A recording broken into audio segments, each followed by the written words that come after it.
Guys, believe me when I tell you that this recipe will make you start sounding like a siren. Wow, wow, wow. Today we're making Ghanaian Etor or Otor. Hey, beautiful people, and you are welcome back to the Culinary Cooks YouTube channel.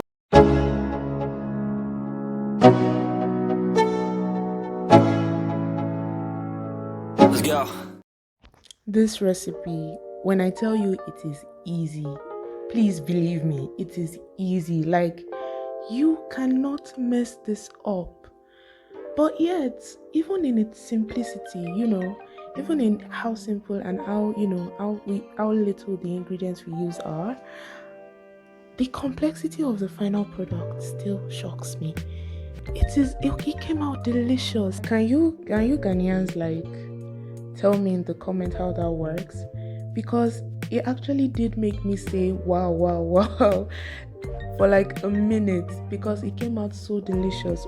When the only seasoning I used was salt. But all the other things like the sweetness of the plantains, a little bit of the fattiness from the peanut butter, a little bit of heat from the Scotch bonnet, a little bit of umami mixture from the onion in palm oil, everything just worked together to make this very delicious. Like that is the perfect word to use for it. Delicious. Okay. One thing though you have to be aware of is that this recipe uses the Ghanaian earthenware pot called Asanka.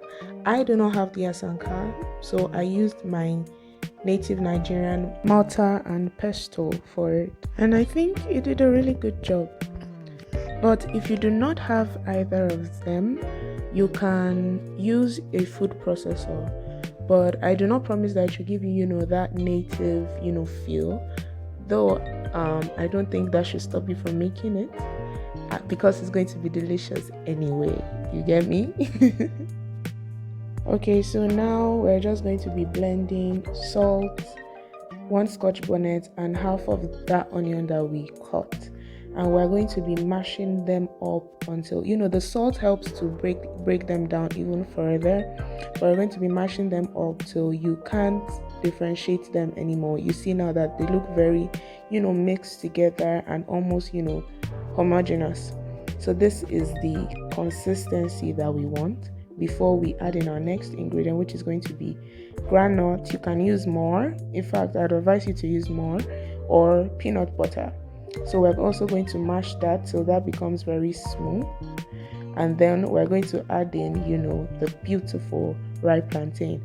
I really recommend you to use ripe plantains for this because they really, really add, a level of sweetness to it that sugar cannot do.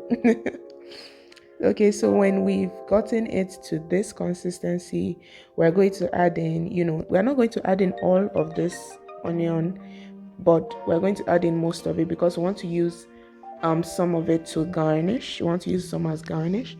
So we're just going to mix that palm oil and onion in until the plantain mixture is a complete, has a complete uniform color, and then we add on. Like that is all. What is next is just to plate and to garnish.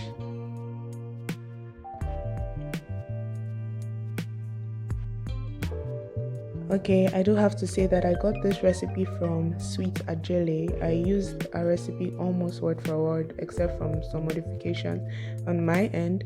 But this is majorly her recipe and it came out delicious. Please check her out for more videos.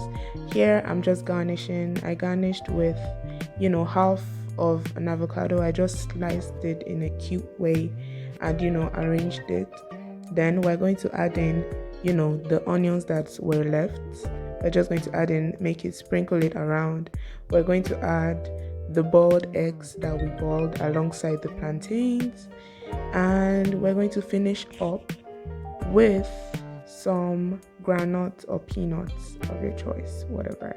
So some granite or peanuts, and you can omit it or not if you wish. And that is all very easy and very delicious, guys. Please make this and let me know what you think.